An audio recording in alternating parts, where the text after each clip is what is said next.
In India, elections are held on the basis of secret ballot, which means that voting is a secret process. So in India, elections is being conducted with the help of secret ballot. That means whoever the voter is giving vote, that is a secret process. People are expected to vote using their own judgment, and they have the right to keep their choice secret. So with the help of secret ballot, people are expected to vote their or you can say to give the vote to any political party according to their judgment. Okay, and they have the right to keep you can say keep this as a secret. That means they do not want to disclose to others that in which political party I have given vote. Nobody can force a person to vote for one particular candidate. So nobody can force any voter to give their valuable vote to any particular candidate. So this is a secret ballot. Okay, and he is only the person who knows to which political party he is giving the vote.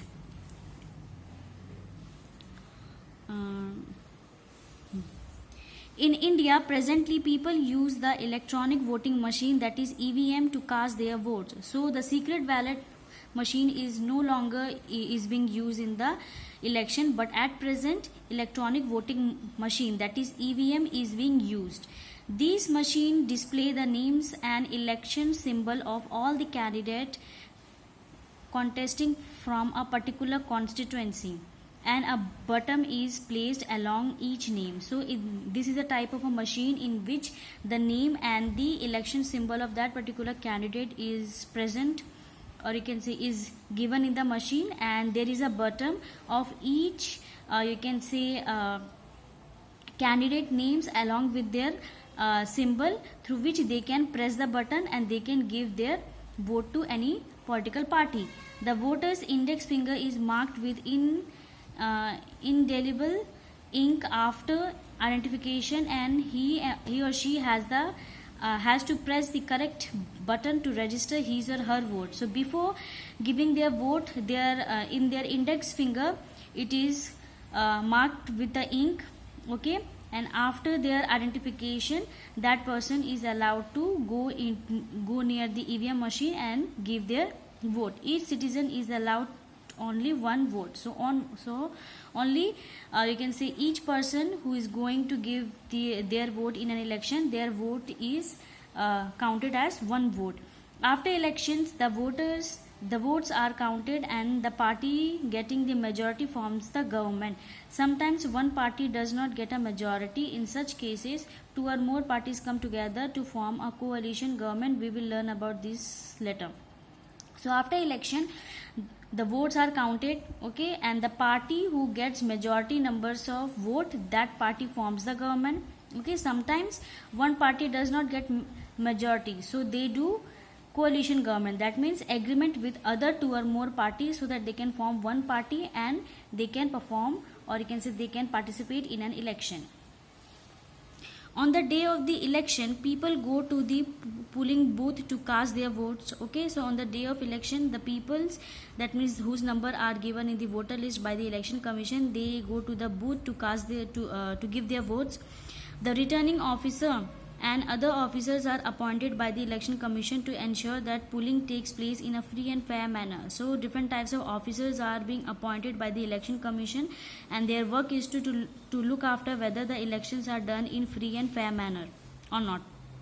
People who want to cast their votes are required to stand in a queue. So the person who wants to give their votes, they have to stand in a queue. That means they have to form a line. A large number of police personnel can also be seen in polling booths, so that people are allowed to vote according to their own choice, and nobody can threaten them to vote for a particular candidate.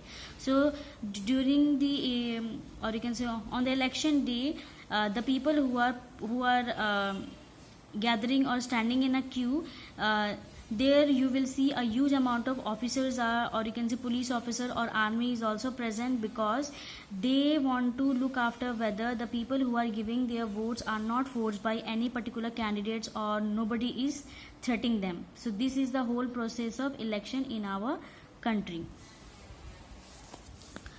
One important task of a political party is to generate public opinion. Parties use different means of communication such as television, newspaper, magazine, pamphlet to educate the people about the various important issues. So, one of the important features of a political party is that it generate public opinion. That means it look after the needs and requirement of the public, and how they generate or how they communicate with the people with the help of television, newspaper, magazine, pamphlet, so that they can educate the people about the various issues which they are facing in their day-to-day life.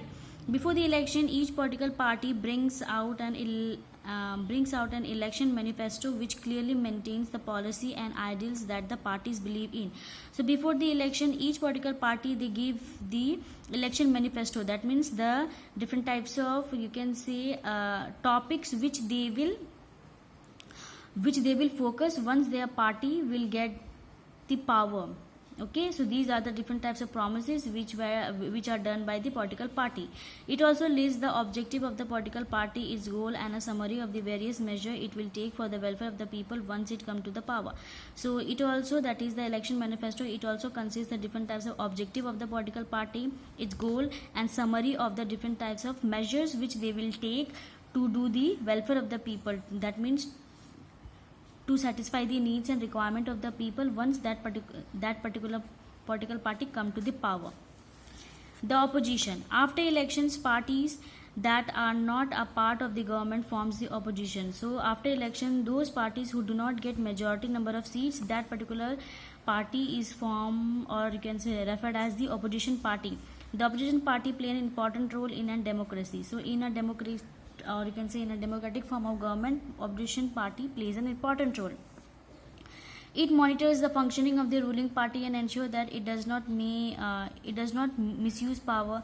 So what is the role of the opposition party? It keeps on, or you can say it look after that whether the ruling party, that means the party who had got the majority number of seats, they are doing their functions properly, and also they will look after whether the ruling party, that is the party who got the majority number of seats, they are not misusing the power which are given by the Indian government. It does not allow the government to become dictatorial. That means it does not allow the ruling party to decide any rules and regulation according to their own needs. Rather, it should be according to the people's needs.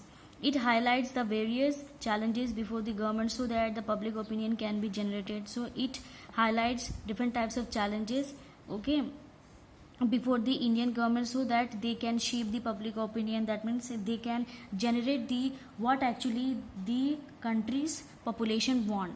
So this is all about the opposition party.